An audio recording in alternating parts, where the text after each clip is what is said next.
Yo ho, what's up guys, it is Twehbie here, and due to a lot of requests, people ask me what do I get for a build of an illusionist. Now here's what I will use when you get most of the perfect books.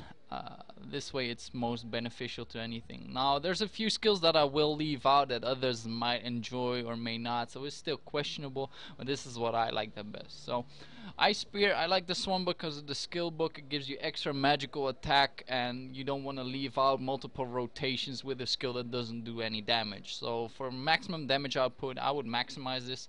There's a lot of damage. It's good for like basically anything. Now I'm very comfortable with Dark Calling. Has a big ass AoE.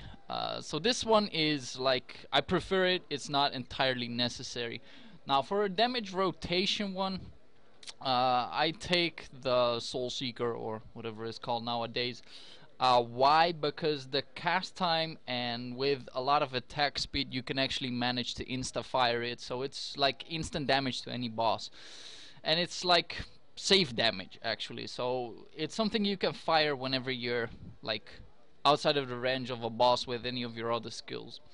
Now the Mind Flame, I like this one because it leads up to Mind Flash. This is not entirely necessary because it only does like 2 hits, but I think maxing it out amplifies like your damage by a lot.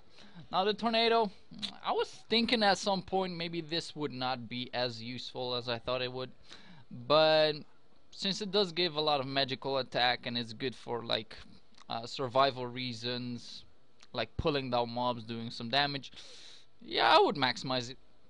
Mana Ward. Now, before anything, I didn't take it. Afterward, I was so hyped, so always take Mana Ward.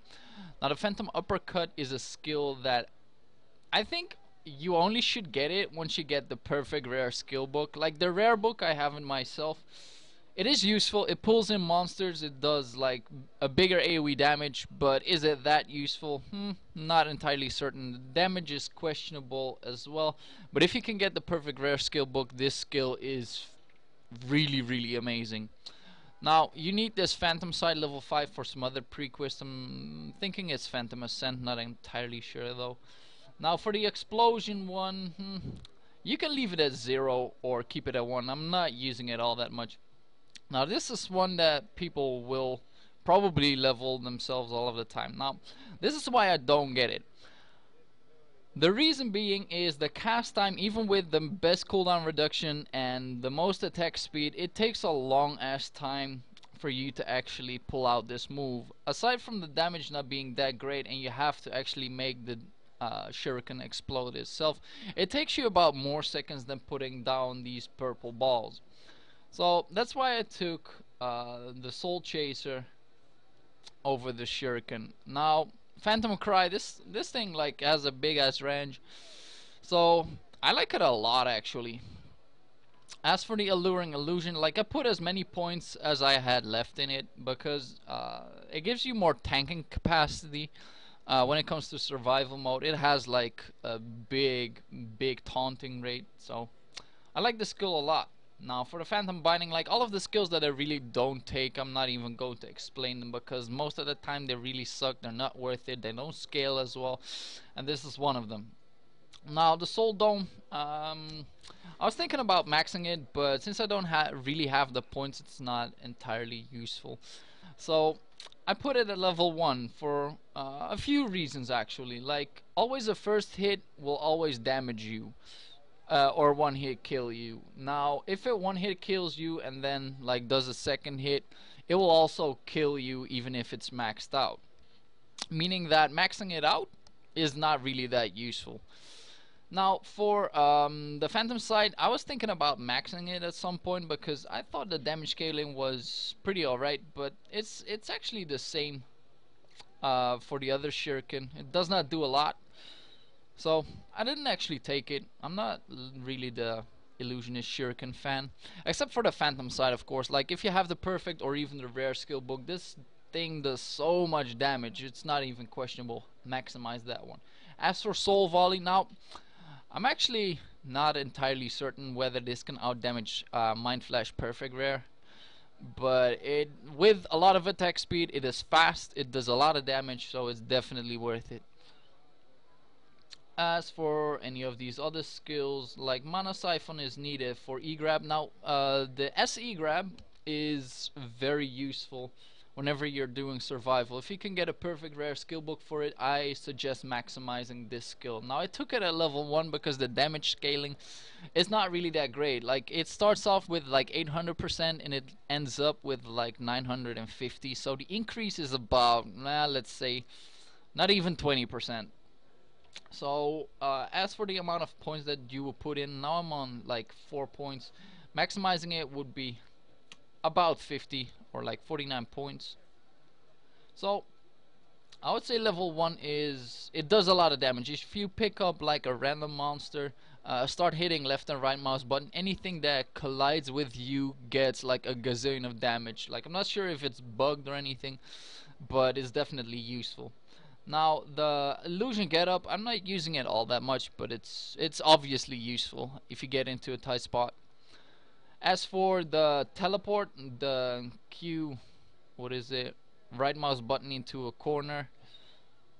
This one is very useful for PvE as well, so yeah, obviously take a few points in it. As for Mind Flash, this is probably one of the strongest damaging skills in the game. Max it out, but only if you have yourself like one of the skill books. But ideally, like I said, this is a skill build for if you have maximized everything. So it's more of a future build for me as well. As for the flying fist, like whether you maximize it or not is optional. If you take this at level 1, you would end up with a lot more points to either get into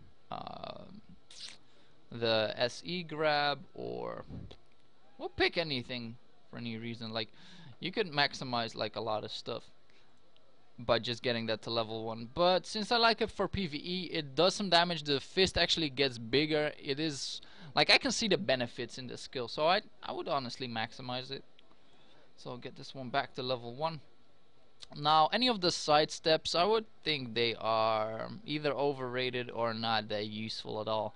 So this one, they're all used for stun combos, but it's not a PvP character, so definitely not that useful. Now a few things that may be questionable, like all of the passives are maxed out. The MP one is questionable. Takes out a lot of points. Instead, you could save some into I think it is called focus nowadays, and it like lowers your mana cost, which means like if you have more mana, it just, or like if you have like heavy mana cost skills, it will take you way less.